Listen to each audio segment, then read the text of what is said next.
Bonjour à tous. On se retrouve pour cette fois-ci cette dernière séance du semestre, mais pas de l'année, euh, d'hébreu avancé. Alors, on, on continue à explorer notre texte apocryphe, cet apocryphe de Moïse. J'ai discuté là dans le cours entre nos deux séances. On a un cours sur la Torah de Moïse et sur la question évidemment de la rédaction du Pentateuque. Il y a des arguments linguistiques qui ont été évoqués. Euh, pour justifier le fait qu'on ne peut pas imaginer une rédaction à telle ou telle époque parce que voilà, l'hébreu ne se parlait pas comme ça à telle époque. On voit ici, on a un bel exemple, mine de rien, que on peut parler différents dialectes hébreux à d'autres époques. Je le disais tout à l'heure, Gesenius, lui, dit après l'exil, on ne sait plus faire du vaïktol. Bon, on peut faire du vaïktol, on peut faire du vékatal. Là, on a une série de textes avec du vékatal qui est encore plus rare que le vaïktol.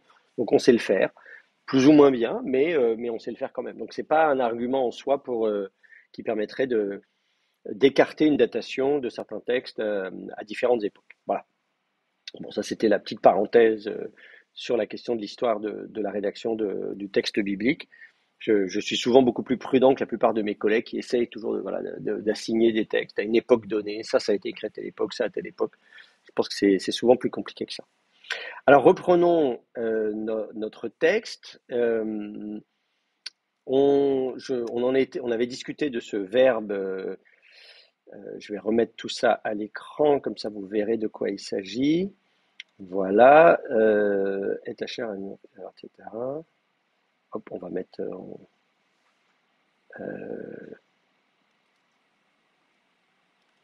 Tac, je vais mettre ça un peu plus gros, et puis on va reprendre. Donc on en était sur ce verbe ici. Alors c'est une des reconstructions proposées, c'était celle en l'occurrence proposée par Milik, je pense.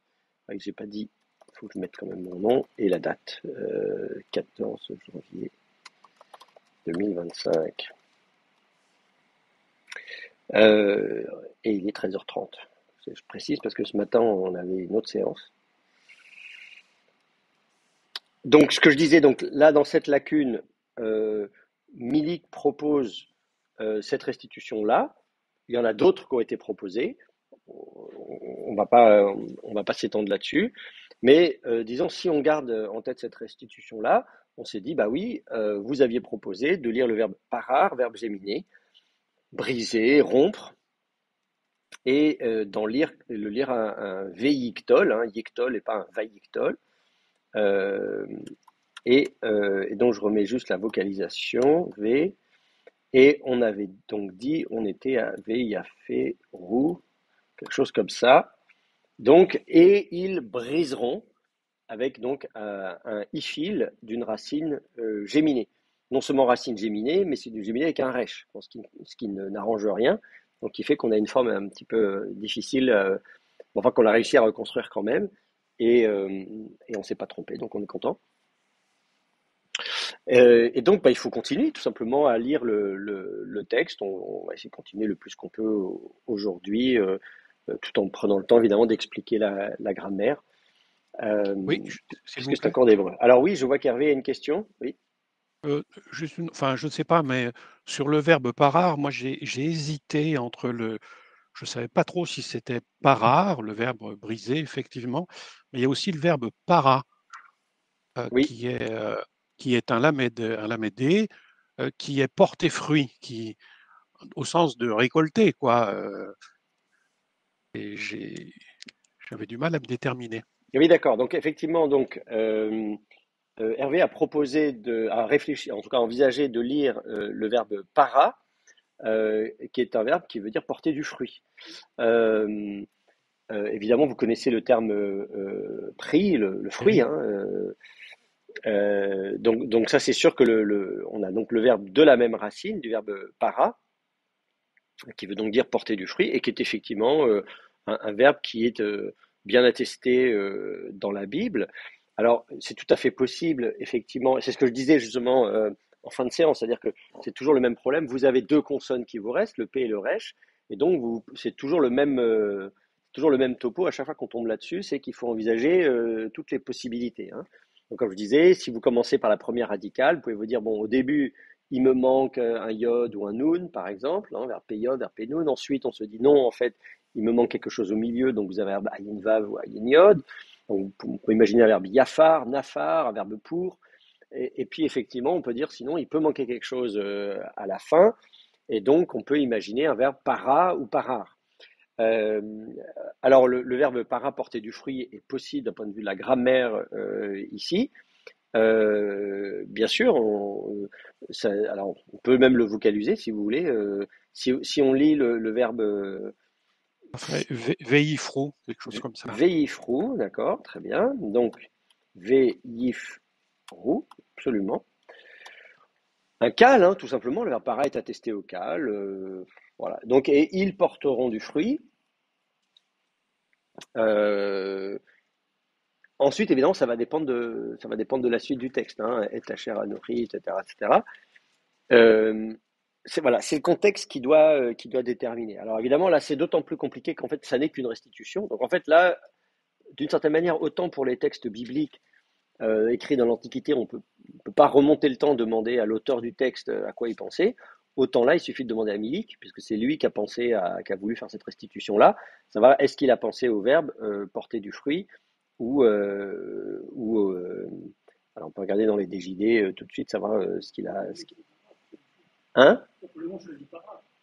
Alors, oui, oui, en fait, mais c'est pour ça, c'est un exercice intéressant parce qu'on on est confronté à ça, c'est-à-dire qu'on a des textes fragmentaires, on se dit qu'est-ce qui manque dans la lacune.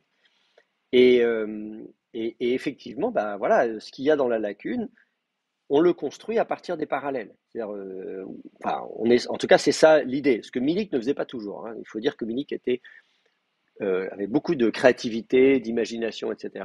Donc assez souvent, moi je vois bien, j'ai fait ma thèse sur le livre d'Enoch, 4Q201, premier manuscrit du livre d'Enoch, qui avait aussi été édité par Milik. Il y a une centaine de différences entre mon édition et la sienne.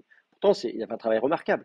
Mais les reproches qui avaient été faits à Milik déjà à l'époque, je me souviens de Kako, André Kako, protestant, qui disait que les reconstitutions de Milik était parfois téméraire. Je crois qu'il a utilisé l'adjectif téméraire pour dire, c'est-à-dire que Milik il dit ah voilà on pourrait imaginer ça, etc. Bon, et on dit mais il sort ça d'où en fait. Donc évidemment l'idée c'est que quand on a un texte fragmentaire, je devrais dans l'idéal faire l'exercice en vous donnant les fragments, seulement les fragments. Vous voyez, c'est-à-dire voilà on a ces fragments là, qu'est-ce qu'on lit, qu'est-ce qu'on fait, qu'est-ce qu'on reconstitue comme puzzle. Et si on reconstitue un puzzle, eh bien à quoi ça nous fait penser. Et donc, là, on peut refaire le travail de Milik qui se dit, bon, euh, j'ai un, j'ai un texte où Dieu met en garde et je retrouve des expressions que j'ai ailleurs, hein. On a vu le filet et le piège et le machin, etc. Et les abominations et les idoles. Et donc, tout ce vocabulaire-là, moi, je l'ai mis dans mon édition, j'ai mis tous les parallèles bibliques, je les ai relevés. J'ai publié ça dans le volume 1 de la bibliothèque de Qumran, vous savez, les volumes rouges là. Donc, vous verrez si vous regardez l'édition d'un Q22 de ce manuscrit, c'est moi qui l'ai faite. Et donc, je signale à chaque fois effectivement la phraséologie en disant ça on a ça, ça on a ça, ça on a ça. Ce travail que j'ai fait, Milik l'a fait aussi évidemment. En tout cas, il est censé l'avoir fait.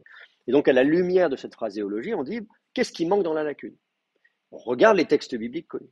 C'est là que Milik peut faire une proposition ou une autre, etc. Alors bon, si vous regardez ce que Milik a fait ici au passage qui nous intéresse, donc, on est dit, ils rendront un culte aux nullités qui leur seront un filet et un piège, les amenant à transgresser les assemblées saintes, le sabbat de l'alliance et les fêtes, ceux-là même que je te commande aujourd'hui, etc. Donc, euh, et alors, c'est marrant parce qu'il met et les fêtes. Ah ben non, c'est pas ça qu'il a mis alors dans sa constitution.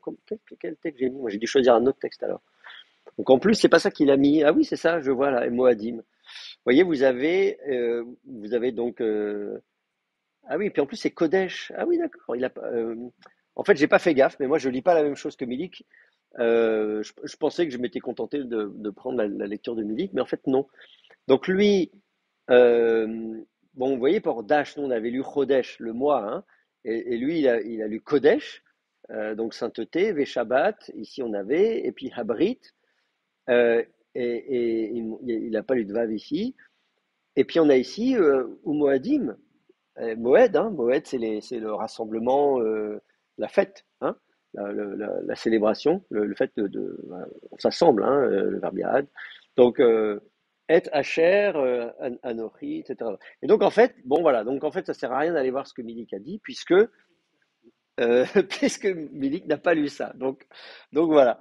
Il a lu autre chose. Alors après, il faut regarder. C'est peut-être pas moi non plus qui ai pensé, qui était le premier à proposer ça. D'ailleurs, je peux vérifier d'ailleurs dans mon édition. Oui, je le signale d'ailleurs. Euh, je signale.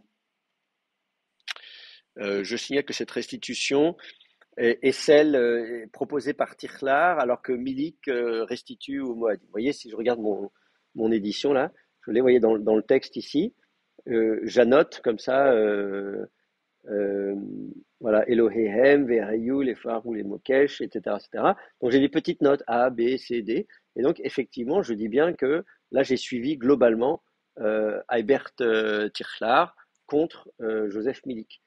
Et voilà, bon, tout simplement. Mais il faut dire que Tirklar a refait une édition qui était intéressante avec un fragment supplémentaire que Milik n'avait pas vu. Voilà. Donc, et qui l'a amené à déplacer légèrement les fragments. Donc en tout cas, si on regarde l'édition de Tirchlar, Eibert Tirchlar, que je connais bien, Milik, je l'ai connu un peu, mais il est mort en 2006, donc je l'ai connu, moi je n'avais même pas commencé ma thèse de doctorat, j'étais tout jeune étudiant. Et Eibert, lui, on se voit, Eibert Tirchlar, on se voit de temps en temps, on se voit régulièrement, bien sûr. Il vient de prendre sa retraite, je crois, Tirchlar. Il est prof à Leuven. Il est un Hollandais, mais qui a fait sa carrière, une bonne partie de sa carrière à Leuven, là, en Belgique, et qui prend sa retraite maintenant. Bon, mais donc tout ça pour dire que si on pose la question à Eibert, puisque dans tous les cas, il s'agit d'une restitution, et donc que ce soit Moadim ou Yaferou, ou je ne sais quoi, évidemment, on est tributaire de ce à quoi ont pensé les éditeurs. Et là, Tirchlar a évidemment pensé euh, à, à, à ce sens de part rare. En fait, c'est ça que Eibert avait en tête, et pas l'idée de porter du fruit. Euh, mais bon, effectivement, du point de vue de la grammaire, enfin en tout cas du vocabulaire, tout ça, il n'y a pas de problème. On peut tout à fait imaginer de restituer, de lire le verbe para. Tout est une question après de sens en contexte. Évidemment, là, dans le contexte, si on imagine qu'avant, on est en train de critiquer les gens qui vont tomber dans le piège, le machin, etc.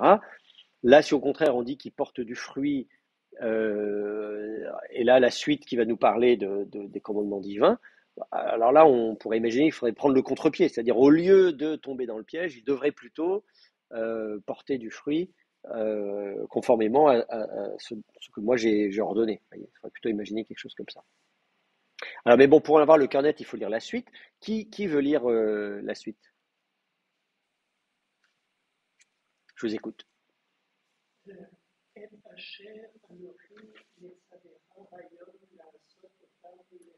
Alors attendez, parce que déjà on va vocaliser ça, parce que j'ai pas encore copié le reste du texte.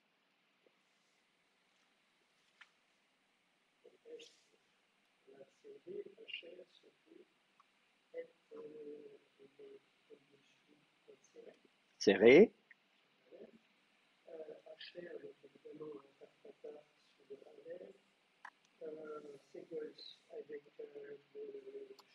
le point du shin, le ségol,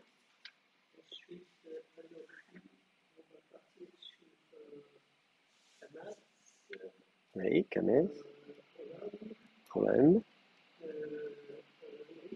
rirek, anochi,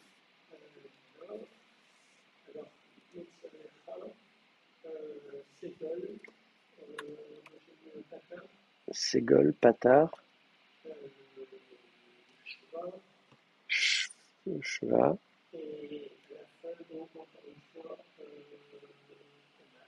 kames. Très bien. Ensuite, patar,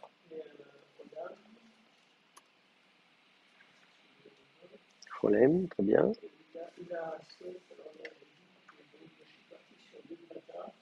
Deux patars, le sin, point du sin,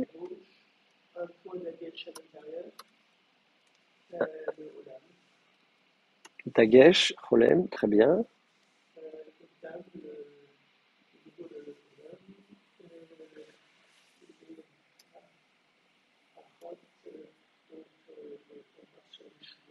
Attendez, on va s'arrêter à Otam. Et vous mettez quoi comme voyelle sous le tav? Patard. Très bien. Alors, merci. Alors, on va regarder ça ensemble. Alors, et, effectivement, vous disiez c'est le COD, il n'y a pas de souci. HR, le relateur, donc ce que. Euh, ensuite, Anochi, voilà, pronom première personne, moi, je. Donc là, il n'y a pas de difficulté. Ensuite, Metsafra, comment vous avez analysé ça?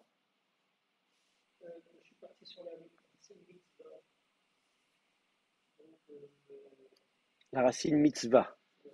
Mhm. Le commandement, oui. Ah, jeter, ordonner. Alors effectivement, c'est la même racine que mitzvah. Le même ne fait pas partie de la racine. D'accord? Dans mitzvah, le même est une préformante, comme mirtav pour la lettre, un shem miktal. Donc mitzvah, quand vous avez le terme mitzvah, il faut penser que la, la racine que vous avez ici, elle est là en fait. Le mi fait partie de la préformante. D'accord? Vous avez un shem miktal. Vous avez un shem miktal, enfin, on peut même écrire comme ça. Euh, vous l'avez, oui, le verbe katav donne mirtav, le verbe gadal donne migdal. Vous voyez, migdal, c'est l'atout, hein, c'est ce qui est grand, etc., etc. Voilà, donc ça, le même fait pas partie. Donc la racine, c'est tsadé, vav et troisième faible. Donc, primitivement yod, écrit avec une mère de lecture he ici. Euh, donc dans mitzvah, le même est une préformante. Ça veut dire que ici aussi, le même est une préformante. Alors, il est la préformante de quoi? Du participe. Oui, ça Participe PL. participe. Voilà. Donc ici, on a en fait, donc on a un participe PL, n'est-ce pas? Euh, euh, alors, le participe PL, si vous vous souvenez de vos paradigmes, c'est mekatel. C'est pas très compliqué puisque vous prenez, on va le mettre avec un tête, c'est mieux quand même, en tout cas en hébreu. Vous prenez l'inaccompli, yekatel, yedaber, et hop, vous remplacez la préformante yod par un même, mekatel, medaber, etc. Donc là, on se dit, ok, il n'y a pas de problème, sauf que la difficulté, évidemment, c'est que vous avez une racine ici qui est faible. Donc, ça va vous donner la forme, si je remplace par les voyelles de la racine, comme je vous disais, c'est tsadé va viod, la racine. Donc, ça me met ça V, un truc comme ça. Hein. Euh, voilà, on imagine un truc comme ça. Alors évidemment, on comprend qu'à la fin, on ne va pas garder une diphtongue, on va la contracter. Donc, on va avoir Metsa V, qu'on va plutôt écrire avec un ségol, je pense. Sur certains noms, pour les noms en troisième faible, on met un serré, mais pour les participes comme ça, je pense qu'on aura plutôt un ségol. Euh, donc, on va plutôt imaginer quelque chose comme ça, Metsa V. Donc, ça veut dire que ici, sous le même, c'est pas un ségol qu'on va avoir, c'est un cheval. Après, ce qui se passe, c'est qu'effectivement, il y a le pronom suffixe. Donc, metsavé, et puis il y a cha. Metsavecha. La question, c'est qu'est-ce qui va se passer au niveau de la voyelle. Vous aviez metsavé, et puis par-dessus, vous mettez un pronom suffixe. Donc, comment vous avez vocalisé le vav ici? Est-ce que vous avez mis un schwa aussi? Ouais. Un tséré? Metsavecha? J'ai gardé un ségol, moi. Alors j'entends un ségol du coup. Hervé a proposé de mettre un ségol, metsavecha. Pardon? Le ségol, c'est quand il y a. Alors, bon, pas nécessairement parce que là, effectivement, on a à la forme simple, on a vraisemblablement, on va vraisemblablement avoir un ségol ici. On peut vérifier parce que le verbe tsava est un verbe assez fréquent, je pense. Donc, on doit avoir verbe participe cal. Non, pardon, c'est du pliel. Voilà. Donc, on va avoir ici, ah ben là, c'est du féminin, donc ça ne va pas aller. Mais là, voyez, vous l'avez ici, metsavra, on va y venir. Mais voilà, metsavé. Donc, voyez, metsavé ici, la forme, vous allez avoir le ségol. Donc, on peut imaginer en fait que le ségol se maintienne, que le son et se maintienne, notamment en forme posale. Auquel cas le ra ne prendra pas l'accent. Ah, voilà, on l'a ici, vous voyez, metsavecha. Sauf que là, il n'y a pas d'accent ici. L'accent est quand même sur la fin. Donc ça, c'est un peu un problème. Enfin, c'est pas très grave. Donc, soit vous le gardez comme ça, metsavecha, et vous gardez le et, mais normalement, il faut mettre l'accent ici. Soit effectivement, vous allez avoir pas une forme posale, donc l'accent va descendre, et donc on va faire tomber la voyelle, et ça fait metsafra. Alors, si vous avez metsavecha, n'oubliez pas de mettre le dagesh, hein, metsavecha, parce que le vav est géminé. En revanche, si vous faites tomber le ségol, la question va se poser, parce que vous avez d'un côté un dagesh dans le vav, on dit ah, metsav, on appuie sur le vav, et après, en fait, on fait tomber la voyelle, fra. Donc, il faut savoir, ou bien on appuie, ou bien on se dépêche de lire la dernière syllabe. Donc, en général, quand vous avez une lettre qui est géminée, mais dont on fait tomber la voyelle, on fait aussi tomber la gémination. Donc, vous risquez d'avoir metsafra. Je me souviens plus ce qu'on a vu tout à l'heure. On en avait vu un. Bon, là, ils le maintiennent. Il y a metsavra. Donc, ils le maintiennent quand même. Euh, mais vous pouvez. Metsavra. Ben non, parce que regardez par exemple, quand vous dites Alléluia, Hallelujah, donc Hallelujah, c'est un impératif piel, les Hallel, louer. Donc pourtant Hallelujah, on l'écrit pas avec un dagesh, vous voyez, dans le lamed. Et voilà. Après, alors attendez, je ne peux pas, bon, il y en a beaucoup, donc je ne vais pas tous les prendre. Mais voilà, si vous regardez les verbes piel, en fait, on est obligé de prendre ça va. D'ailleurs, si vous dites que vous avez un verbe piel de manière générale avec un suffixe deuxième masculin singulier, euh, là, vous allez... ah oui, il faudrait un verbe troisième faible, en fait. Alors, attendez. Il faut quand même un verbe troisième faible, sinon ça marche pas, mon truc. Euh, Ça va être noté comme ça dans la concordance. Metsafra, Metsafra, Metsafra. Bon, c'est beaucoup du Metsafra quand même, hein. Metsafra, Metsafra. Voilà. Et là, à chaque fois, on garde le dagesh. Bon, ok. Donc, j'ai encore une forme posale. Voilà, Metsavecha, vous avez la tnark, là. Donc, vous avez la forme posale. Metsafra, etc. Bon, c'est surtout ce verbe-là, hein. Et que celui-là, même. Bah, décidément. Bon, vous voyez, il n'y a pas beaucoup de verbes troisième faible au participe IL avec un suffixe deuxième masculin singulier, apparemment. Il n'y a que celui-là. Donc, voilà. Donc voilà. Mais la question peut se poser, hein.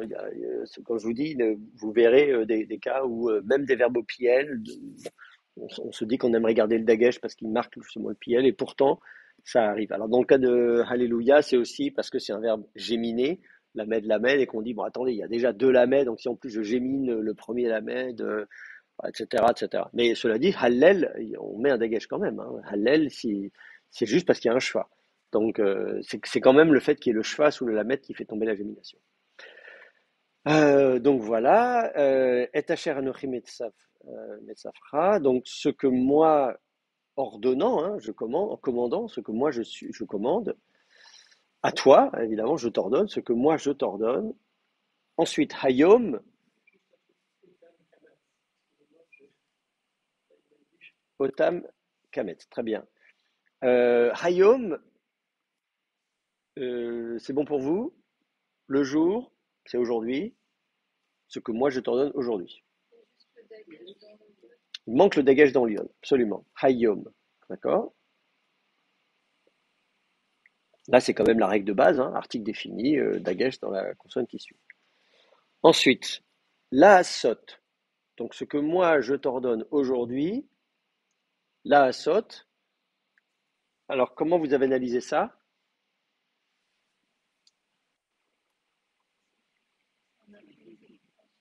Infinitif construit, le verbe assa, précédé par la préposition lamed. Pour faire. Ce que moi je t'ordonne aujourd'hui de faire. Très bien. Au niveau de la vocalisation, vous êtes d'accord?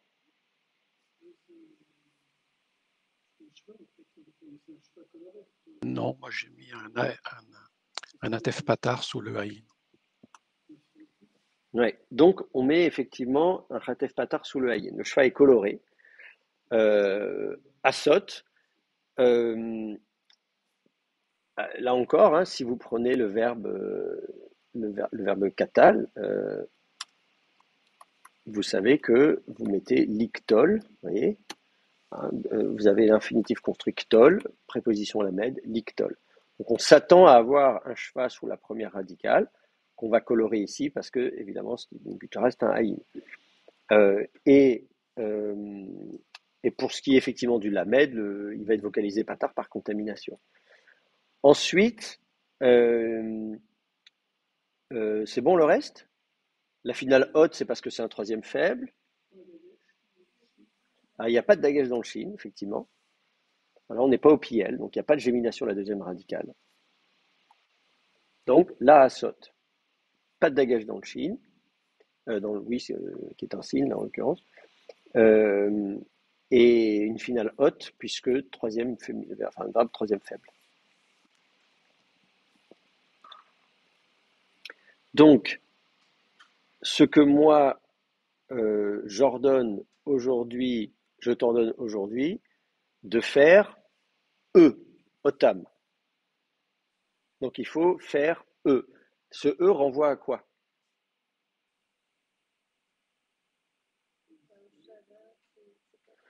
Oui, les commandements, etc., ce qui précède. Euh,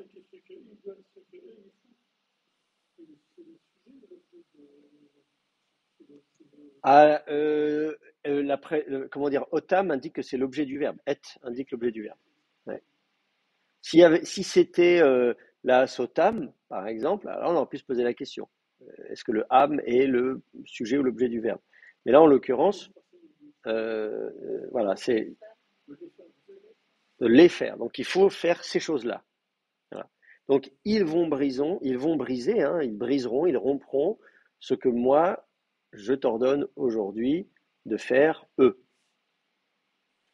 Alors évidemment, c'est un pronom résomptif, ce qu'on appelle un pronom résomptif, c'est-à-dire un pronom qui revient en arrière et qui fait doublon parce que nous en français, on a plusieurs relateurs qui indiquent déjà la position de l'antécédent dans la subordonnée, ce qui fait qu'il n'y a pas besoin de repréciser. Mais en hébreu, c'est pas le cas. Asher ne vous dit pas nécessairement quelle va être la position dans la phrase. La et Asher, bon, on a compris que c'était l'objet du verbe puisqu'il il est introduit par et.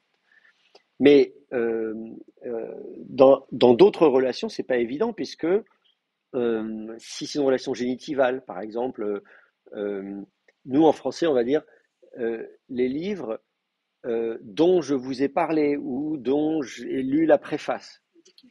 Donc, les livres, relateurs, j'ai lu la préface de eux.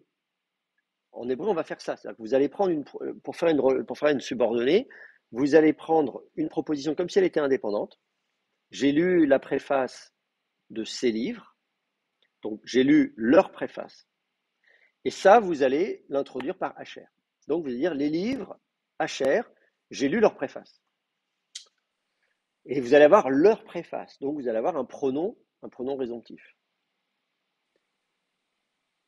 Et ça, c'est dû au fait que le relateur est unique, indépendant du rôle de l'antécédent dans la subordonnée. Alors qu'en français, on a qui, que, dont, duquel, auquel, par lesquels. Vous voyez ce que je veux dire? On a toute une flopée comme ça de pronoms relatifs. Euh, qui du coup deviennent des pronoms. D'ailleurs, c'est pour ça qu'on les appelle des pronoms relatifs. Ils occupent la fonction de pronom.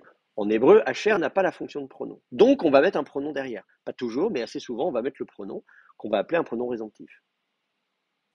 Mais évidemment, en français, ça fait un peu lourd quoi, comme syntaxe. Mais c'est vraiment classique. Ok. Pas de questions, c'est bon pour vous? Alors, très bien, on va copier la suite ici. On va mettre ça là.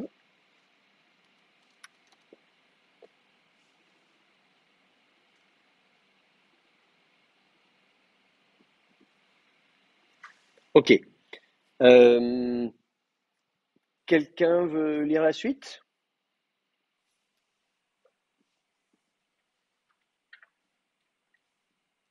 À distance, Hervé par exemple. Vous avez fermé votre micro. Donc si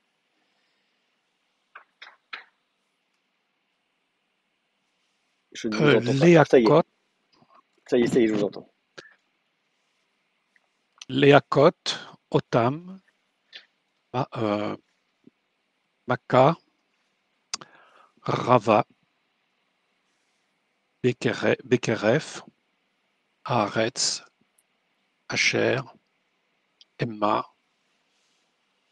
Ovrim, Très bien. et Alors, etc. Enfin, oui, oui, très bien. Bah là, on va déjà faire ça. Alors, très bien. Je vous écoute pour la vocalisation. alors, on est allé à quoi? euh, Shva sous la Med, Shva, Patar, Patar, Dagesh dans le Dagesh, Kaf, Holem, Olem, Otam, Olem, Kamatz, Olem Kamatz. Maka, euh, Patar, Kamatz et Dagesh dans le Kaf, D'accord.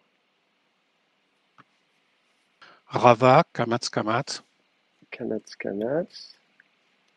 Ravam, Bekeref, Shva, Shva, Segol, Segol, Ségol, Ségol. Bekerev, Segol, Haaretz, Kamatz, Kamatz, Segol, Kamatz, Kamatz. Oups, attends, j'ai effacé le Ségol. Très bien. Asher, Atef Patar, Segol, Ratef Patar, Ségol. Emma, Serré, Dagesh dans le même et Dagesh, Kamatz, Kametz. Ovrim, Olem, Olem. Shva sous le Bet et Rirek. Et Rirek. Très bien. Merci beaucoup. Alors, ensuite, on va regarder ça de plus près. Léa Cotte. Donc, comment vous avez analysé ça? Alors, Léakot, pour moi, c'est un infinitif construit ifil, Infinitif du construit verbe, fil, du oui, verbe nara, du verbe nacha, d'accord? Nun, oui, kaf, he, ou troisième iode, d'accord? Qui veut voilà. dire, Exterminer, frapper, oui, c'est frapper, hein, voilà. Voilà. oui, Le frapper. verbe veut dire frapper. Alors, pourquoi du fil ici?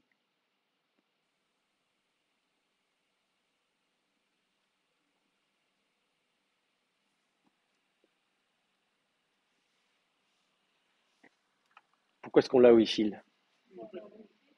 Pardon? On a le he, oui, alors, c'est une bonne remarque.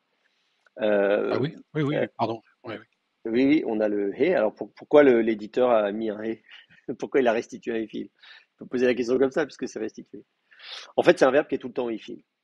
Le verbe frapper, vous allez le voir, c'est pareil. La racine, c'est un verbe penoun, mais en fait, il est tout le temps au he-fil. Et c'est un verbe très fréquent dans la Bible. Euh, voilà. Donc, hika, on va le trouver comme ça au he-fil. Donc, frapper, les hakot. Ok, au niveau de la vocalisation, c'est bon pour tout le monde, vous êtes d'accord? Pas de remarques, pas de questions? Non? Bon, très bien. Les hacotes.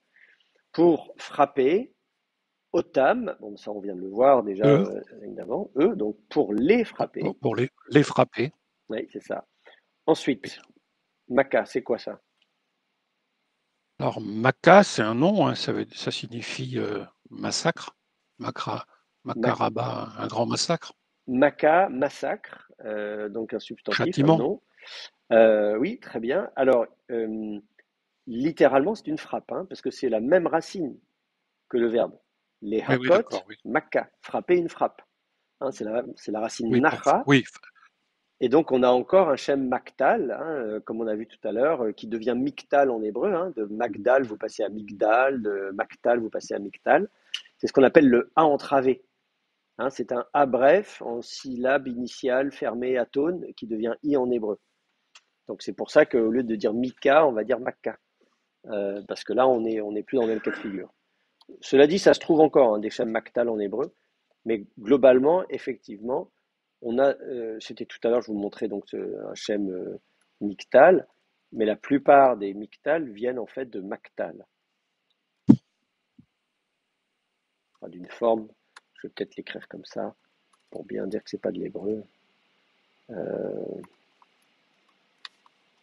Voilà, un truc comme ça.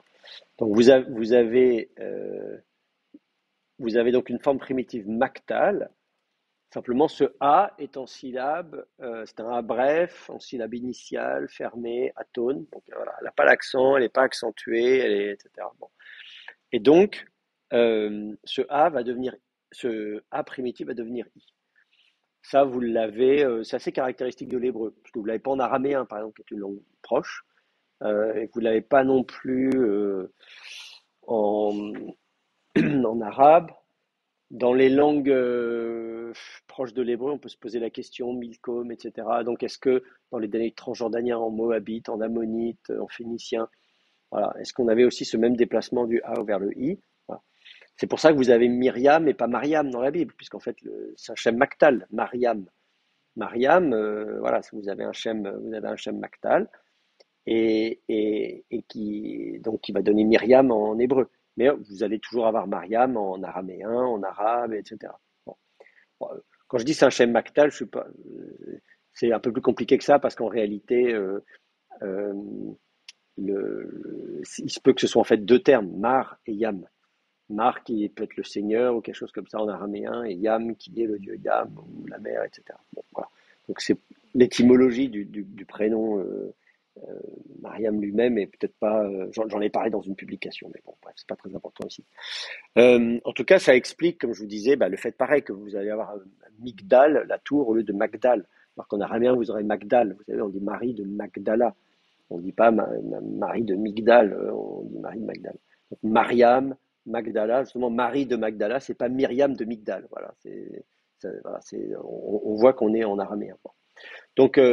Donc, ici, ici, vous avez un shem mactal.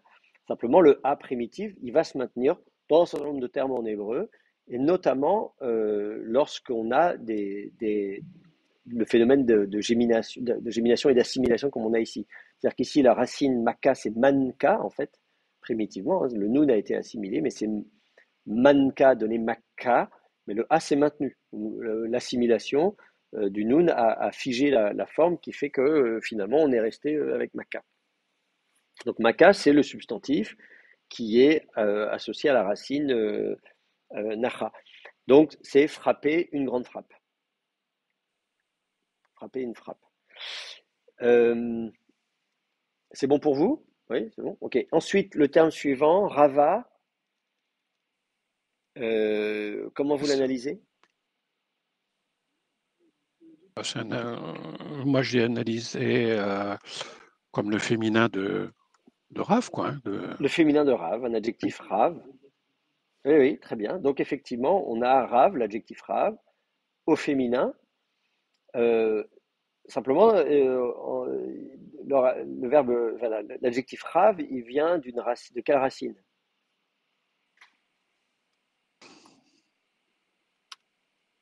Alors, Bah, je vous donne je vous donne un indice. Rave, vous l'écrivez avec un patard. D'accord? L'adjectif rave, il s'écrit avec un patard, pas avec un kametz. c'est vrai. Et donc le fait que vous l'écriviez avec un patard et pas un kametz, ça vous dit Alors, quand. il y a deux bêtes, Et oui, c'est ça, c'est une non? racine géminée. En fait, Ouais, c'est géminé. la racine resh bet bet. Donc vous avez une racine géminée. En fait, c'est pas qu'il y a deux bêtes, c'est qu'en fait le deuxième est géminé, c'est tout ça qu'il faut dire. Parce que les racines géminées, c'est des racines bilitaires en fait, hein. Les racines géminées, c'est des racines bilitaires dont la deuxième radicale est longue. Et partant de là, vous pouvez soit comment dire, dédoubler la deuxième radicale, c'est-à-dire qu'au lieu de l'allonger, bah, vous en faites deux, mais il y a aussi d'autres possibilités. Vous pouvez aussi dupliquer l'ensemble. Et vous pouvez avoir des formes comme Rav-Rav. Hein, vous avez Rav-Revan, Rav-Revanim, etc., etc., etc. Donc ça, c'est aussi la possibilité pour des racines bilitaires. Vous avez la possibilité de doubler l'ensemble de la racine, vous voyez, de dupliquer toute la racine et pas simplement la deuxième radicale. Donc les racines géminées, ce sont des racines bilitaires dont la deuxième radicale et donc géminée, elle est allongée. Euh, alors évidemment, quand vous l'écrivez au singulier, rab, Ah oui, au pluriel, ça fait rabim, ouais. vous l'écrivez rab comme ça, on ne va pas laisser un dagesh tout seul comme ça en fin de mot. Donc effectivement, au masculin, vous allez le voir écrit comme ça, rav.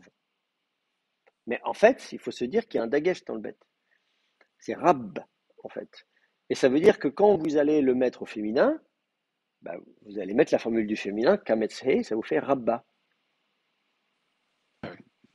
Et si vous mettez Exact. au pluriel, rabbim.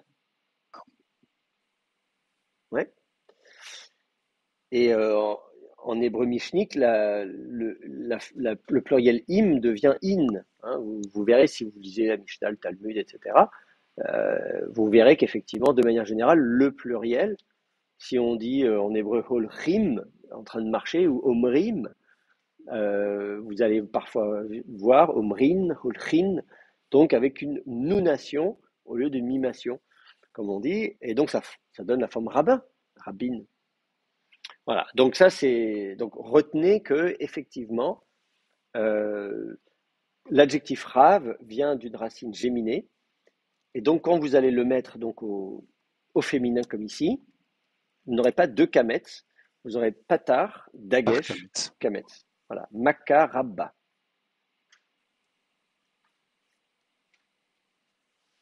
Ok? C'est bon pour vous? Bah, on continue. Ensuite, Bekerev. Alors, qu'est-ce que c'est que ça? Keref, moi j'ai trouvé que ça voulait dire dans. Kerev, dans, oui, oui, euh, comment dire, la J'ai racine, pas bien compris pourquoi. Kerev, c'est ce qui est proche, hein, la racine Karav, c'est ce qui est proche. Quand vous dites même au ifil, hein, ils c'est approcher. Quand vous apportez quelque chose, vous le rendez proche, hein, donc c'est rapprocher, approcher, proche. Donc c'est l'idée de proximité. Donc Bekeref, c'est dans la proximité de la Terre. Alors, Bekerev Haaretz, dans la proximité de la Terre. Voilà, c'est ça. Euh, euh, c'est un ségolé, Kerev, donc l'accent est sur la première syllabe, comme Meler, Kerev. D'accord.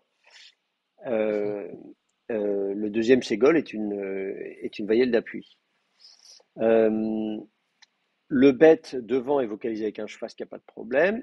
On pourrait lui mettre un dagesh, mais il est précédé d'un élément vocalique. Donc si vous lisez tout sans vous arrêter, les akot, otam, makaraba, vekerev, etc. Si vous faites une petite pause, en hébreu massorétique, même une pause mineure ou un truc comme ça, d'une virgule, hein, vous avez le droit de considérer que vous repartez de zéro et que donc vous pouvez mettre un dagesh dans le bet si vous voulez. Bekeref haaretz, donc Eretz c'est pareil, c'est aussi un ségolé, donc l'accent il tombe ici, haaretz, donc à proximité de la Terre. Donc la proximité de la Terre, c'est dans les environs, ou dans le périmètre, ou je ne sais pas comment il faudrait. euh, euh, on peut même, je pense que c'est traduit souvent au sein ou quelque chose comme ça. Je sais pas. J'imagine que c'est souvent comme ça qu'on le. Voilà. Souvent, Bekerev, on dit au milieu, hein, on dit au milieu d'eux, au sein d'eux, etc., à l'intérieur d'eux.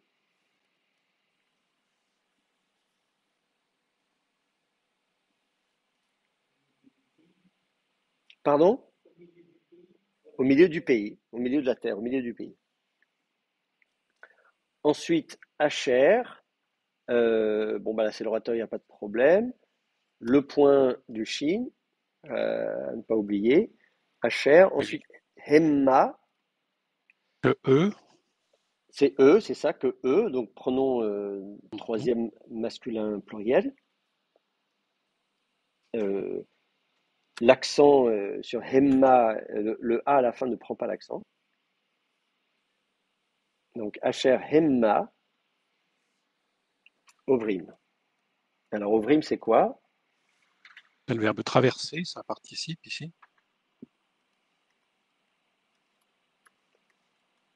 Traverser, un participe, euh, très bien.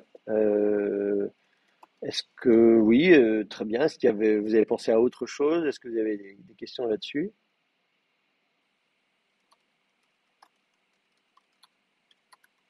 Non, c'est bon pour vous? Euh, bon, bah très bien.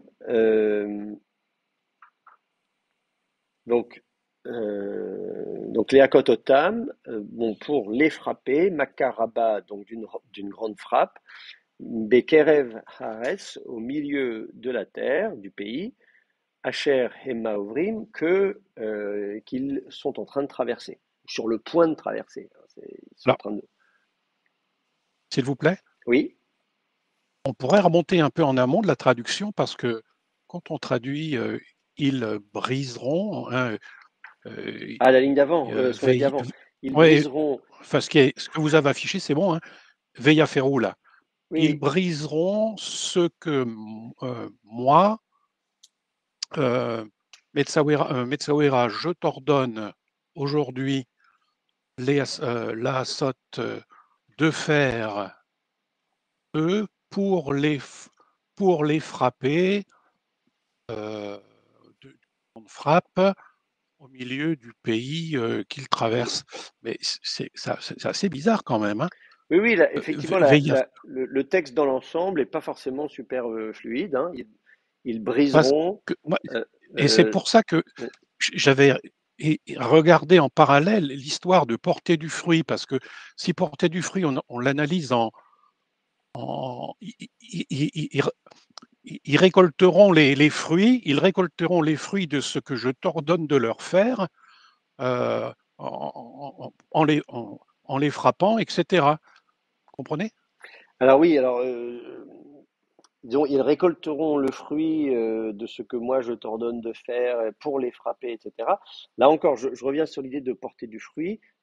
Comment dire, on peut restituer tout ce qu'on veut en fait entre crochets. Hein. Je dis simplement que Heibert Tirchler, lui, quand il a restitué ça, c'était pas pour Oui, porter du fruit, c'était pour briser. oui, ça j'ai compris. Oui, oui. Mais à la place de ça, on peut mettre ce qu'on veut. L'idée de porter du fruit n'est pas utilisée dans la Bible au sens où, quand on dit on récolte ce qu'on a semé, comme on a Voilà, c'est dans, ça. Oui, oui, d'accord. dans l'Épître aux Galates, ce qu'un homme aura semé, il le moissonnera aussi. Donc ça, on a dans le contexte, non, on ne trouve pas dans les textes parallèles cette expression-là. D'accord. Mais après, on peut tout à fait imaginer, concrètement, Milik a traduit, il avait restitué Moadim ou quelque chose comme ça. Hein. Donc on n'est pas, on peut restituer ce qu'on veut entre crochets, enfin ce qu'on veut. En tout cas, il y a quelque chose qui fait sens. Je conviens qu'au final, l'ensemble est assez lourd.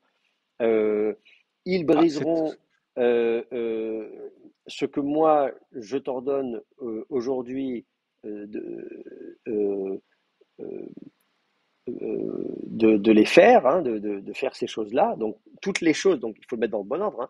Ils briseront les choses que moi je t'ordonne aujourd'hui de faire. Euh, pour les frapper d'une grande frappe, donc, hein, alors évidemment, pour les frapper d'une grande frappe, c'est pareil, c'est dans le but, c'est-à-dire pourquoi ils briseront cela? Parce que l'idée, c'est que ils vont être punis. Et là, on retrouve, d'un point de vue théologique, l'idée selon laquelle la désobéissance entraîne évidemment, non seulement elle entraîne le châtiment, mais aussi que la désobéissance, elle peut être voulue par Dieu euh, euh, parce que Dieu veut être dans une situation où il va punir le peuple. Je pense à l'invocation Ah ouais, d'Isaïe au ok, chapitre d'accord. 6. Il dit, voilà, tu prophétiseras, tu leur annonceras, ils ne t'écouteront pas, ils ne feront pas ça, parce qu'en fait, je ne veux pas qu'ils se repentent. Euh, etc., etc. Oui, Et on l'a, donc il y a cette idée du châtiment qui est prévu. Alors après, effectivement, comment se dépatouiller de ça? Euh, comment j'ai traduit ça? Euh, oui, alors moi j'ai mis au point de les frapper d'un grand coup au milieu de la terre, etc. Voilà. Donc je dis voilà, ils me délaisseront et oublieront Néoménie, sabbat, jubilé et alliance. Ils rompront ce que je t'ordonne aujourd'hui de faire, au point de les frapper d'un grand coup au milieu de la terre vers laquelle ils traversent, etc. Donc euh, euh, voilà, le au point 2, c'est le Lamed et dans le but 2, hein, au point 2 où je sais ce qu'on arrive à. euh, voilà, il y a cette idée qui est récurrente dans la Bible d'une sorte de point de non-retour ou d'iniquité qu'il faut laisser atteindre une sorte de paroxysme. C'est ce que Dieu dit aussi à Abraham dans Genèse 15 quand il annonce que oui, tu vas hériter de cette terre, mais il faudra attendre 400 ans parce que l'iniquité des occupants n'a pas atteint son compte. Donc le châtiment de Dieu vient, mais d'abord, il y a un temps d'endurcissement avant le châtiment. Donc c'est comme ça qu'on peut comprendre le contexte de ce passage. Mais voilà, après, pour ce qui est du contexte immédiat ici dans cette ligne-là, et notamment voilà, les lignes 8, 9, enfin 7, 8, 9, disons, de, de ce passage-là, euh, euh, effectivement, Milik, lui, il a traduit autre chose, hein, une transgression toute réunion sacrée, le sabbat et l'alliance et les rendez-vous, hein, donc les Moadim. Et puis effectivement, les grands coups, mais c'est pareil, donc à chaque fois il faut regarder euh, les parallèles. Dans Deutéronome 28, 59, Macagdola, on l'a aussi en Josué 10, 10, etc. Donc voilà, quand on regarde l'usage de cette idée d'une grande frappe ou d'un grand coup, tout ça, ça se retrouve dans des textes parallèles qui peuvent nous éclairer sur ce qui se cache derrière ce texte. Mais après, comme je vous dis, au niveau de la, il faut bien comprendre la disposition de ce texte, c'est une série de petits fragments dont on ne sait pas très bien quel est l'espacement et on ne sait pas très bien ce qu'il faut reconstituer au milieu. C'est bon pour vous? Pas d'autres questions? Alors, on va regarder la suite ensemble. Euh, on va copier tout ça.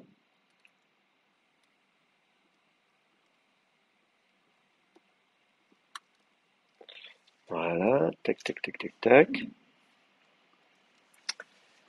Alors ensuite, qui veut nous lire la suite du texte? Oui, on vous écoute.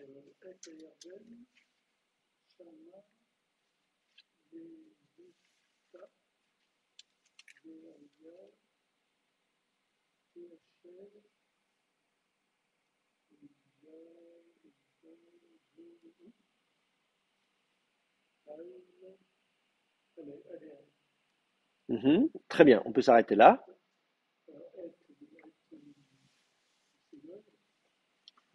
C'est Gaulle.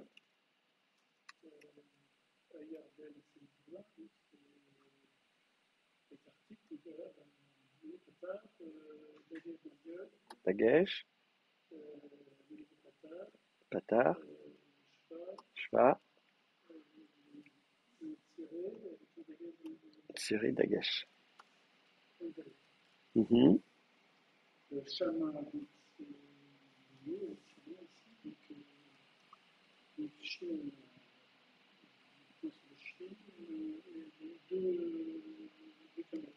de Kamet.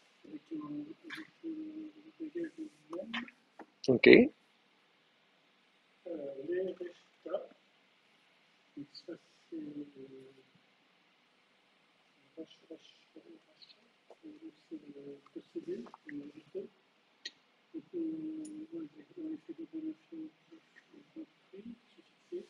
Mhm.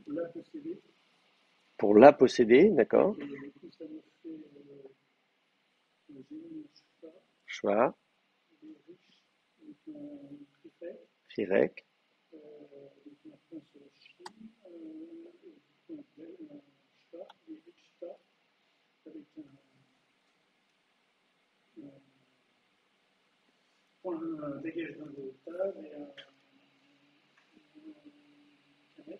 Dagesh Kametz. Avec un mapik. Dans le He. Mhm. Bah, déjà, on peut lire, déjà, on peut analyser ça. On peut vérifier. Euh, Très bien. Donc, et le COD, c'est ça, puisqu'il est question juste avant donc de Asher Hema Ovrim, hein, Bekerev Haaretz Asher Hema Ovrim, donc au milieu du pays qu'ils sont en train de traverser, et Yarden, donc, donc Ovrim qui correspond, ils sont en train de traverser le Jourdain. D'accord? Euh, Alors le het, effectivement, peut s'écrire avec un ségol, s'il est proclitique, sinon on met un serré. Hayarden, bon, vous avez des questions sur la vocalisation? Il y a des remarques? Non, ça va? Oui, oui, Yarden, il s'écrit comme ça. La racine, c'est Yarad, hein, descendre. Une rivière qui descend. Bon, donc, oui, oui, Yarden. Ensuite, euh, Shama,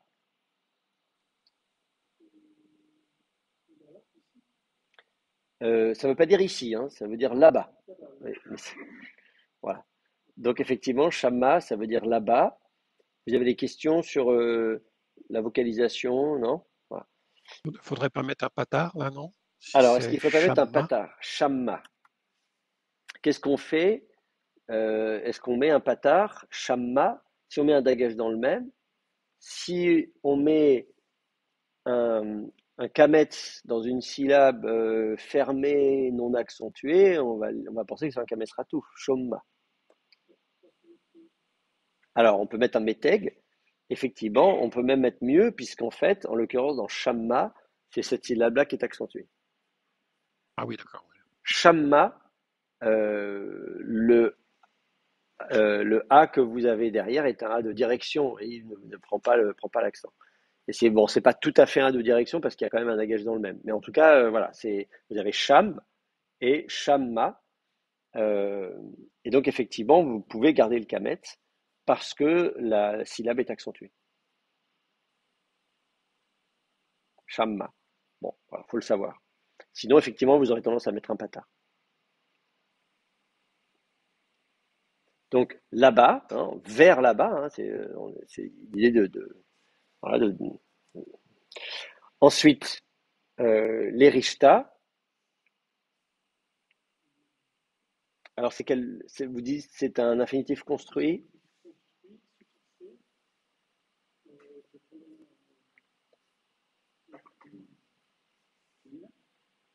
Mhm. Pour la posséder. Ouais. Alors le verbe posséder en question, quelle est la racine resh, shin? Si c'est un troisième faible, pourquoi pas, hein? Mais à ce moment-là, pensez à Asot, C'est Yarash. Livnot, la Asot, etc. Normalement, on aurait l'Irshot, quelque chose comme ça, si c'était C'est rachat. Yarash, non? Alors effectivement, elle avait dit c'est Yarash.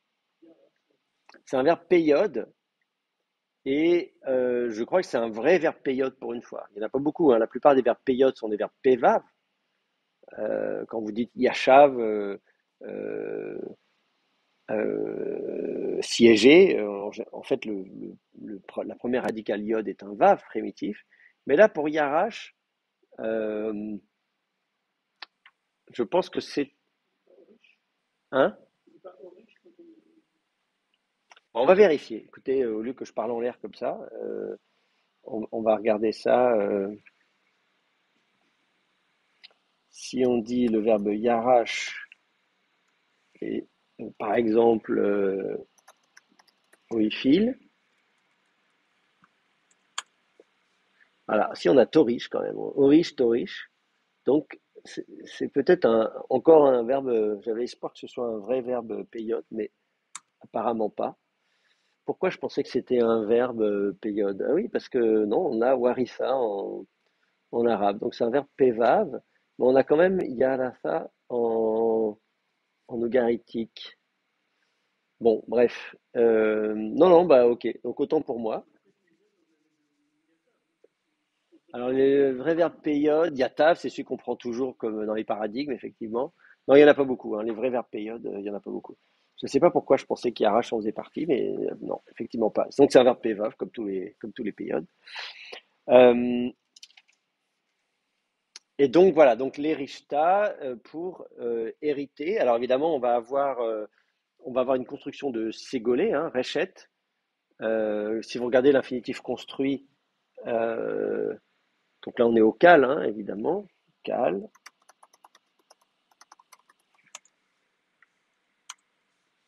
Et là, alors bon, les rishta, bon ça c'est le terme qui nous intéresse, les rishta, voilà, les reshet. Là vous avez reshet, vous avez la forme seule. Les reshet ota, ah bah, d'ailleurs vous avez la même chose, hein, on aurait pu l'écrire les rishta, puisque c'est la seule différence, c'est que là au lieu que le pronom soit suffixé directement derrière reshet, il est précédé par et. Mais donc voilà, vous avez les réchettes, etc. Donc vous avez un infinitif construit qui prend la forme d'un ségolé, réchette, comme la chevette, hein, vous connaissez la chevette, yashav, la chevette, l'infinitif construit de yashav, donc des verbes période, c'est chevette, réchette, euh, et puis avec un pronom suffixe, donc au lieu d'avoir réchette ota, on fait les rishta.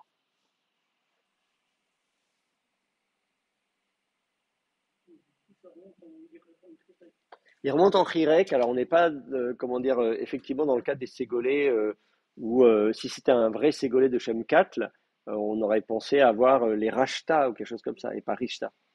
Mais là, effectivement, pour les verbes période, l'infinitif construit ressemble à un ségolé, mais c'est pas tout à fait le cas, puisqu'effectivement, il remonte en Chirek. Donc les Rishta. Donc, au milieu de la terre pour laquelle vous êtes en train de traverser le Jourdain, pour aller là-bas, hein, c'est-à-dire pour en prendre possession, pour la posséder.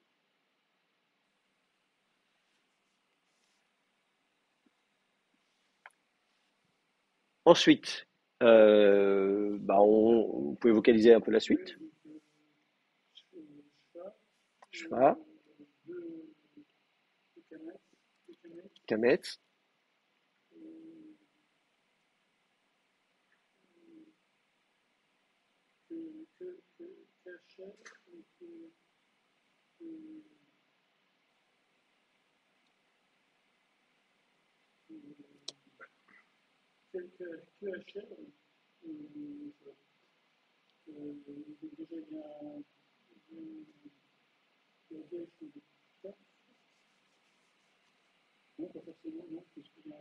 alors, Dagage dans le CAF, oui, c'est pas là, pas forcément, parce que précisément, on le lit avec ce qui suit. Vehaya, et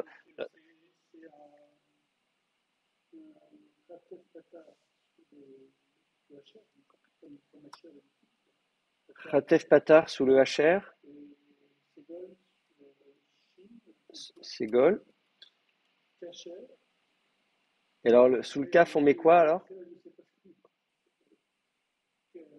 Patar. On va mettre un Patar, voilà. Ouais.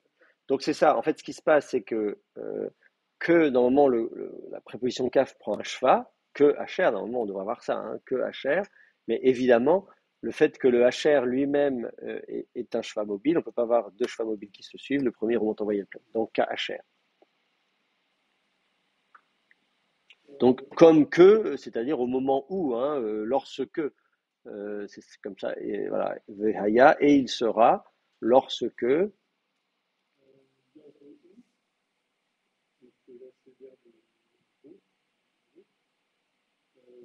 verbe beau, Yektol, Pat-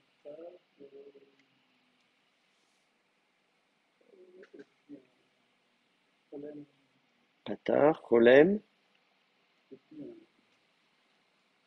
Shurek. Yavo ou.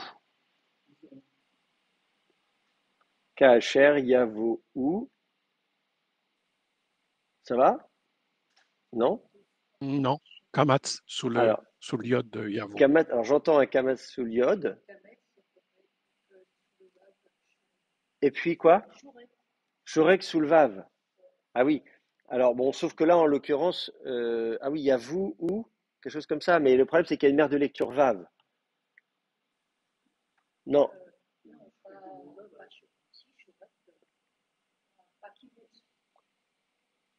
Shorek. Il y a vous ou. C'est ça? Il y a vous ou. Ah oui.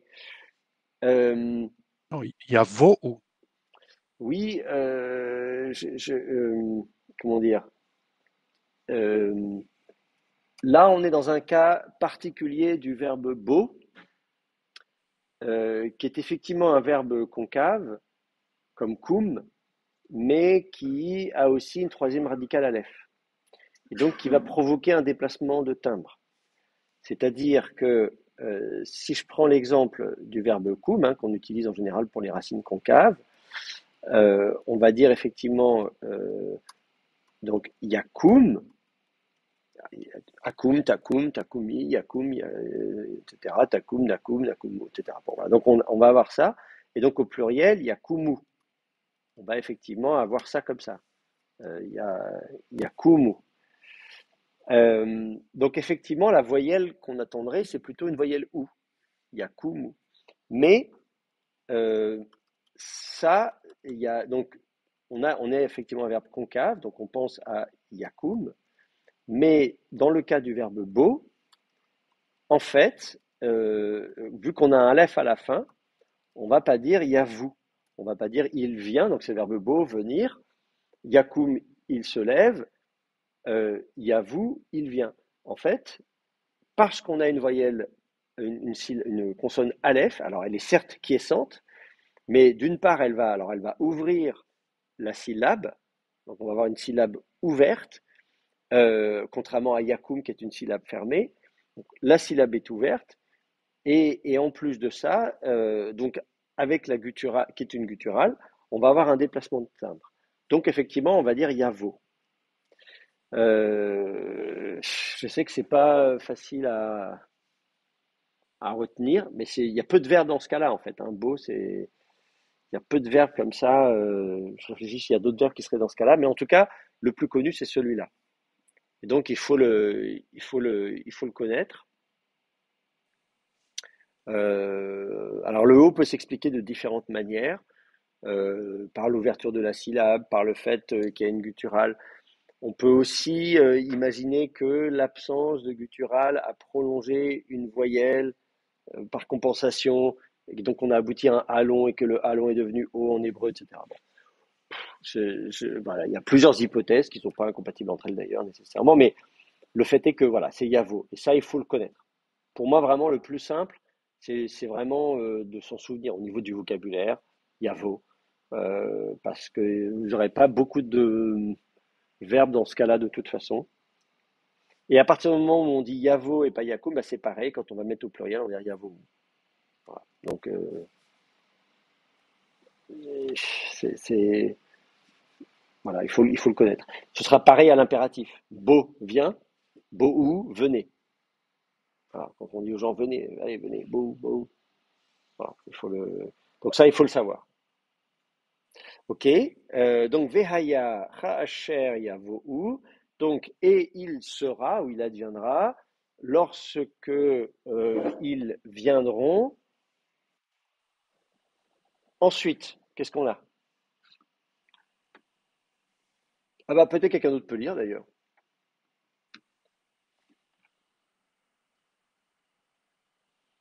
si on a d'autres candidats pour lire. Non, personne? Bon, sinon on peut continuer, hein. Allez,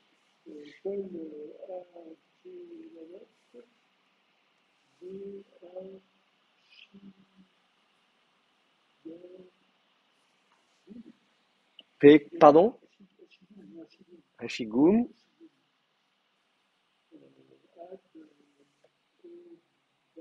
Adovdam. Très bien, on peut s'arrêter là. Alors, Aléem, on l'a pas encore vocalisé, je crois.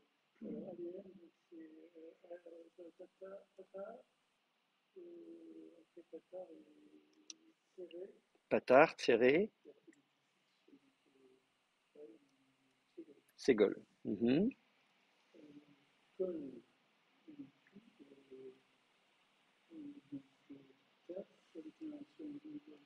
Dagesh dans le CAF. Un Cholem, très bien. Col.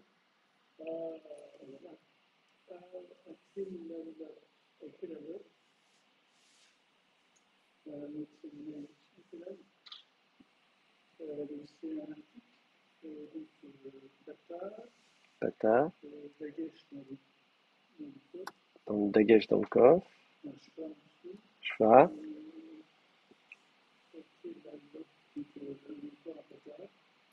Encore un Patar. Cholem. Alors on peut déjà regarder un peu ces mots-là d'un peu plus près. Alehem. Pardon? Vous avez mis Khatef Patar sous le Haïn. Alehem. Mhm. Et pas un Patar. Alors effectivement, le patar serait problématique parce qu'on est en syllabe ouverte. Donc à la limite, un kametz, voilà, on pourrait noter un kametz, mais pas un patar en syllabe ouverte. Et surtout, effectivement, ce qu'il faut penser, c'est que le hem va prendre l'accent à les hem, et donc l'antéprétonique va tomber. Et donc, sous le haïn, on va vouloir faire tomber la voyelle, euh, et donc on met un khatef patar. Aléhem, sur eux.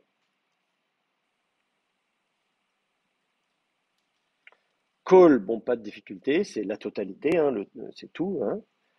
Et ensuite, haklalot. Alors là, c'est pareil au niveau vocabulaire. Si vous regardez le terme, la racine est encore une racine géminée, hein, kalal, euh, qui est la racine d'être léger, hein. On parle à la conjugaison cal, quand vous dites c'est au cal, cal, piel, poil, etc. Il y a une forme légère. Évidemment, là, donc, ça a un sens, comment dire, euh, euh, péjoratif. Quelqu'un qui est un peu léger, je dis c'est un peu léger votre argumentation, c'est un peu léger votre truc là. Bon voilà, ça n'a pas beaucoup de poids par rapport à justement la racine kaved qui veut être lourd, kavod c'est la gloire, etc. Donc l'opposition, l'opposé d'être important et glorieux et tout ce qu'on veut, c'est d'être insignifiant, de ne rien valoir, etc., etc. Donc on va avoir comme ça cette idée dans la racine. Euh, et, et ensuite, à ce moment-là, effectivement, vous allez avoir des termes dérivés, notamment klala, ici, qui est utilisé pour la malédiction, en fait. Donc, maudit, etc. Donc, des choses légères. Voilà, je ne sais pas ce que dit Kleins, mais bon, c'est pareil. Hein, donc, c'est l'idée de manquer de valeur et donc de maudire, évidemment. Et puis après, donc là, je vais retrouver. Voilà, donc il dit malédiction, objet de malédiction, etc., etc. Bon, voilà. Euh, voilà, donc ça devient, il prend ce sens-là. Ok. Alors, maintenant ici, on a donc ce terme klala. Euh, au niveau de la vocalisation, Un kamatz, là, sous le premier alors lamed. un kamet sous le premier lamed, hein, klala, ce qui n'est pas très surprenant puisqu'on est en syllabe ouverte. Un A en syllabe ouverte, voilà. Par défaut, on va l'écrire avec un kamet. Klala. La finale A devient une finale haute au pluriel. Pour le reste, bon, il n'y a pas de problème plus que cela. On peut se poser la question du maintien du dagage dans le coffre. Comme dans un certain nombre de cas, le dagage peut tomber pas trop. Là, à mon avis, on va le garder. Haklalot. Mais voilà, c'est surtout noter qu'effectivement, c'est un kamet plutôt qu'un patar. Donc, toutes les malédictions, très bien. Et ensuite, ah bah, vous pouvez,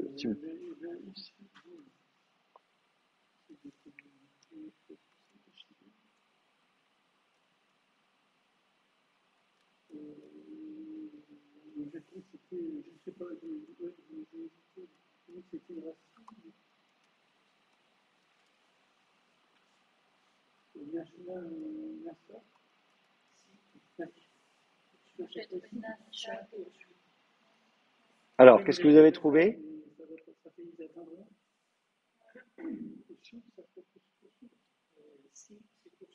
Ouais, c'est Nashag, Alors, qui file. Nashag, Nasag, j'entends plusieurs choses.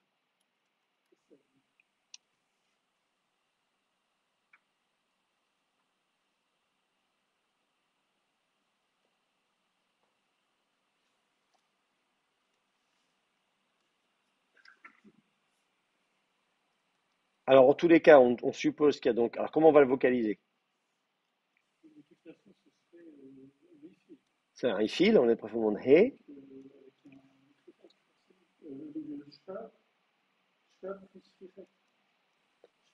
Ve, hi, c'est ça,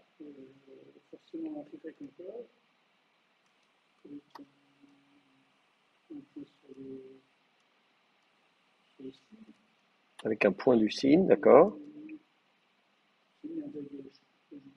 À Dagesh aussi, hein. Un dagesh. Alors,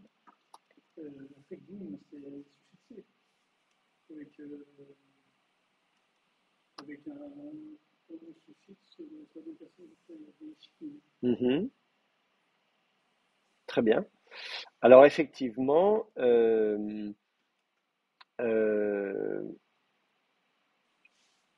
donc, vehisigu, donc si on suppose qu'effectivement c'est le verbe nasag, nun, sin, gimel, le nun est assimilé, donc hiktil, hiktilu. Alors, on l'a mis le dagesh dans le shin. Ouais. Euh, Vehisigu, et puis un pronom suffixe même derrière. Alors effectivement, le verbe existe, hein, effectivement. euh, euh, Regardez le verbe nasag, hein, bien nasag, euh, voilà, utilisé au i-fil. Donc c'est pour ça qu'on le met au i-fil. Et puis en plus de cela, si vous regardez les occurrences du verbe nasag, en plus de cela, dans un contexte qui nous intéresse, hein, puisqu'on est dans ce. Attendez, on est à peu près partout, mais ce qui m'intéresse, c'est d'aller faire un tour dans le Deutéronome, où justement, on a. Attendez, je regarde ça, tac, tac, tac. Hein, euh, bah, c'est Deutéronome 28, effectivement. Dans Deutéronome 28, on a pas mal de. Voilà, et vous avez les Hisigu, Ra, Ad, etc., etc. Et cetera. Et donc, vous l'avez dans Deutéronome 28 à plusieurs reprises d'ailleurs, hein. Or, dans Deutéronome 28, c'est également un passage où on avait retrouvé les grands coups, hein, Deutéronome 28, 59, on a aussi des grands coups. Euh, euh, et on a aussi, ici au verset 15, des malédictions qui s'abattent, puisque vous avez ici Hisigum et puis vous avez Haklalot. Vous voyez, donc vous avez Kol Haklalot Haele Vehisigura. Donc là, on se dit, on est bien dans un contexte, on retrouve bien la même phraséologie, le même vocabulaire, donc le même verbe. Donc là, on est content, on est rassuré. Et en plus, ce qui est bien, c'est que là, c'est pas restitué. Vous voyez, le hisigum, il est bien mentionné ici. Bon, haklalot, il manque la finale hot, mais on a quand même la racine de malédiction là, voilà. Donc là, on est content de ce point de vue-là. Voilà, bah écoutez, on va s'arrêter là de toute façon parce que c'est l'heure. Comme je vous disais, on continue donc au deuxième semestre. Je pense qu'on va changer de texte. Je vais réfléchir à prendre un autre texte. Je vais reparler avec mon collègue pour savoir un peu à quoi s'attendre avec les étudiants qui vont nous rejoindre au second semestre. Réfléchir un peu à un texte qui serait bien pour eux. On va peut-être changer de période aussi. Je sais pas. Je vais réfléchir. Mais en tout cas, voilà, vous avez fait un bon exercice là ce semestre, à la fois pour apprendre à vocaliser, pour remettre en contexte toute la phraséologie, notamment là d'un discours de Moïse. Donc voilà, moi j'ai été très content de passer ce semestre avec vous. J'étais bien content voilà, de vous retrouver. Et puis, ben voilà, j'ai hâte de vous voir pour qu'on continue à explorer d'autres textes de l'hébreu ancien et essayer comme ça de s'améliorer. Vous allez devenir des pros, vous allez voir. Donc voilà. Profitez bien de l'intersemestre et puis on se retrouve bientôt.